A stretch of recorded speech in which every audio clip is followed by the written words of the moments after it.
If I told you that expensive CPU you just bought is physically no different from an electric heater, but it's true. 100% of electrical energy entering a CPU becomes heat.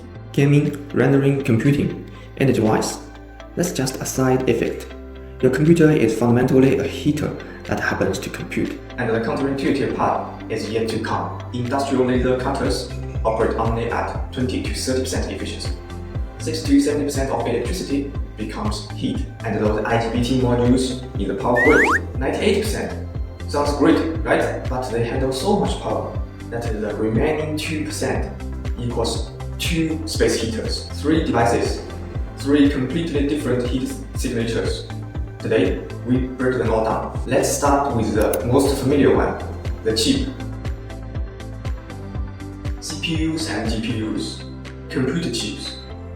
Here's the counterintuitive truth. Nearly 100% of electrical energy input becomes heat. Wait, isn't a chip computer something?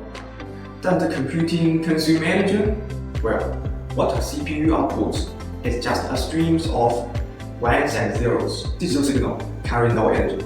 All the electricity turns into heat. The two main sources of heat: switching loss, 40 to 60%. Billions of transistors switching billions of times per second. Every capacitor charge and discharge cycle generates heat. Higher frequency means more heat. That's why overclocking demands liquid cooling. Leakage loss, 20 to 40%. Even when a transistor is off, a tiny current still leaks through. When transistor leaking a little is nothing, but billions of them, that adds up to a serious problem. And the more advanced the process node, the harder leakage is to control. So, CPU is essentially a heat engine.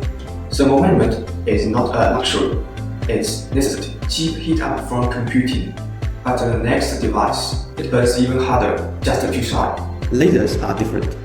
Electricity goes in, and both light and heat come out, but the efficiency is low. Semiconductor lasers convert only 20 to 40% into light. Everything else becomes heat. Here's irony. The LED bulb in your home is actually more efficient than an industrial laser. Why? Because LEDs emit incoherent light naturally. Lasers demand that photons to be perfectly aligned. Same frequency, same direction, same phase. Maintaining that coherence is inherently energy intensive. The purer the light, the higher the cost. Solid-state lasers are worst. 100 watts in, only 1 or 2 watts of light. Over 95 watts become heat. Without aggressive cooling, it self-destructs in seconds. Real-world example: a pump source with 680 watts optical output at 50% efficiency. Heat output also 680 watts. Half light, half heat. IGBTs, the workhorse of power semiconductors. Efficiency 90 to 98%.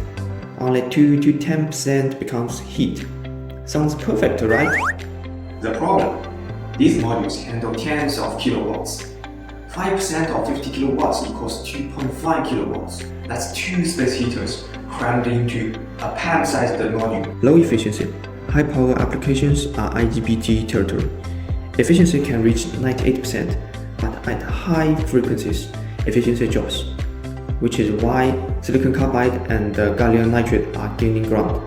Still, for grid infrastructure and the rail transport, IGBTs remain the undisputed king for the foreseeable future.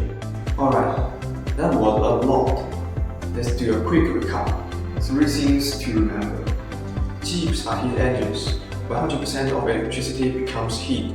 Lasers, the purer the light, the more heat, with only 20 to 40% efficiency. IGBTs, small percentage, massive absolutes. 2% of 50 kilowatts equals 1000 watts.